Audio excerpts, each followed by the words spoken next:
बिस्मिल्लाहिर्रहमानिर्रहीम। अस्सलाम वालेकुम। कैसे हैं आप सब? मैं हूं आपकी इंस्ट्रक्टर मलिहा यास्मीन और I welcome you all in my class science grade 5। Here is the learning outcome for belief number 12 which is about fungi. ये देखिए, ये स्क्रीन पे आपको एक ब्रेड से दिखाई दे रही है। अक्सर जब ब्रेड को काफ़ी देर के लिए रखा रहने दिया जाए ओपन एयर में या पैक, तो उस पर कुछ ग्रीन कलर की, कुछ येलो कलर की, कुछ ब्राउन कलर के स्पॉट्स अपीयर हो जाते हैं। क्या आप बता सकते हैं कि इन स्पॉट्स का क्या नाम है? ये स्पॉट्स क्या है असल में? ओके, आप में से कुछ स्टूडेंट्स ने ये भी देखी होंगी, ये अम्ब्रेला लाइक स्ट्रक्चर्स अक्सर गार्डन्स में मिलते हैं। समटाइम्स घरों में भी, दरवाज़ों पे भी ये ग्रो करते हैं और इसकी बहुत एडिबल फॉर्म हम पिज़्ज़ा में और दूसरे जो हमारे फास्ट फूड है उसमें भी इस्तेमाल करते हैं। मशरूम्स इन्हें कहा जाता है। क्या इसमें और यहाँ पे जो ग्रीन स्पॉट्स हैं कोई सिमिलैरिटी आपको दिखाई देती है? चलिए ये देखते हैं। अब इसमें ये अक्सर इंसानों की स्किन पे इस तरह के red spots, red circles appear हो जाते हैं। कभी पाँव पे, कभी बाजू पे, किसी भी पार्ट पे ये अपीयर होते हैं। क्या आप बता सकते हैं कि ये क्या है, क्या नाम है इसका? ये रिंग्स जो बन जाते हैं, इनमें इचिंग होती है, फिर इनके रेडनेस आती है, इसमें से कुछ पस निकलती है। ये तीनों चीज़ें, bread, mould on bread, mushroom और ये स्किन इन्फेक्शन, ये तमाम के तमाम होते हैं फंजाई की वजह से। और हमारा बीलीफ नंबर 12 भी, इसका फोकस भी ये फंजाई है। आज हम फंजाई के बारे में पढ़ेंगे कि ये क्या है। फंजाई असल में, फंजाई क्या है? फंजाई के बारे में आपने पहले पढ़ा था कि ये डीकम्पोजर्स होते हैं। डीकम्पोजर्स का क्या मतलब है? कि ये डेड मैटर जहां भी नहीं मिलता है, लिविंग ऑर्गेनिज्म जब जिनकी डेड बॉडीज हैं उनसे अपनी फूड लेते हैं, इनको डीकम्पोज करते हैं, इनको सिंप्लीफाइड न्यूट्रिएंट्स में चेंज करते हैं और इनसे अपना फूड या न्यूट्रिएंट्स गेन करते हैं। इसलिए fungi are the best decomposers. अब ये ग्रो कहाँ करते हैं? Fungi grows on warm and damp places. Warm and damp, जो कि जहाँ पे थोड़ी बहुत नमी रहती हो, पानी हो और वहाँ पे टेम्परेचर थोड़ा ज़्यादा हो, वहाँ पे फंजाई आपको अक्सर मिलेगी। वहाँ पे फंजाई हमेशा ग्रो करती हुई आपको नजर आएगी।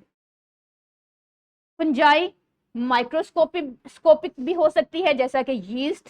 यीस्ट एडिबल यीस्ट भी है जिसे आप अपने खानों में, केक वगैरह बनाने में इस्तेमाल करते हैं। और यीस्ट डिजीज कॉजिंग भी होती है। अगर इसकी अमाउंट सर्टन अमाउंट से बढ़ जाए या इसका मोड चेंज हो जाए, इसका इनटेक मोड, तो यीस्ट डिजीज कॉजिंग भी होती है। और फंजाई मैक्रोस्कोपिक भी होती है, जिसे हम आमतौर पर देख सकते हैं, जैसा कि मशरूम। इसके अलावा भी बहुत सी मैक्रोस्कोपिक फंजाई है, लेकिन माइक्रोस्कोपिक टाइप जो सिर्फ माइक्रोस्कोप में ही नजर आएगी वो एक है यीस्ट। अब फंजाई डिजीज कौन सी कॉज करती हैं? प्लांट्स में फंजाई पाउडरी माइल्ड्यू, यानी पत्तों के ऊपर ये सफेद सफेद कलर का पाउडर आ जाएगा, और रस्ट कॉज करती है। रस्ट भी क्या होगा कि पत्तों पे, तने पे, लीव्स पे ये ब्राउन स्पॉट्स अपीयर हो जाएंगे, डॉट लाइक स्ट्रक्चर्स, जिसे हम रस्ट कहते हैं। इसके अलावा फंजाई, जो अभी आपने पिक्चर देखी थी, रिंग वॉर्म्स कॉज करती है। एक बहुत फेमस डिजीज है इंसानों में, रिंग वॉर्म्स, जो अमूमन पाँव के नीचे वाले हिस्सों में आ जाते हैं। खारिश जिल्द के बाजुओं में ये अपीयर हो जाते हैं, फेस पे अपीयर होते हैं। तो ये भी फंजाई की वजह से है। समटाइम्स कुछ लोगों के पाँव ज़्यादातर सॉक्स पहने रहने की वजह से या शूज़ पहने रहने की वजह से भी उनमें ये स्किन इनकी उतरना शुरू हो जाती है, पील ऑफ होना शुरू हो जाती है। सो ये भी एक डिजीज़ है, इन्फेक्शन है, जो कि फंजाई कॉज करती है और इसे कहते हैं एथलीट्स फुट। क्योंकि ज़्यादातर एथलीट्स में पाई जाती है कि वो सारा सारा दिन जूता पहने रहते हैं, सॉक्स पहने रहते हैं, वहाँ पे थोड़ी सी पसीना आता है, ज़्यादातर जो पाँव गर्म होते हैं मूवमेंट की वजह से, तो वहाँ पे ये ज़्यादा इन्फेक्शन कॉज होता है। इसे कहते हैं एथलीट्स फुट। इसके बाद समटाइम्स छोटे बच्चों में या इवन एडल्ट्स में भी मुंह में ये सफ़ेद रंग के पैचेस बनने लगते हैं। गला खराब हो जाता है तो इसमें ज़्यादातर ये सफ़ेद कलर के पैचेस बनते हैं। इसे कहते हैं थ्रश, और ये थ्रश भी फंजाई की वजह से ही होता है। समटाइम्स स्किन पे, ये स्किन एलर्जी के तौर पे इस तरह से थोड़े थोड़े से दाने बनने लग जाते हैं, क्लस्टर की फॉर्म में। इसे कहते हैं हिस्टोप्लाज्मोसिस। और ये दोनों डिजीजेस, दोनों तरह के इन्फेक्शंस फंजाई की वजह से सामने आते हैं। So it was all about fungi and the fungi diseases caused by fungi. अब आप अपना फॉर्मेटिव चेक परफॉर्म करें, सॉल्व करेंगे, जो कि MCQs हैं आपकी किताब पे, और फिर आप वर्कबुक की तरफ जाएंगे।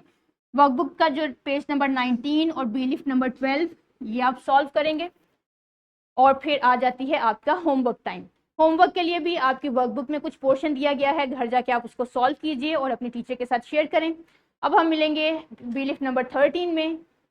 Take care of yourself. Allah हाफिज़।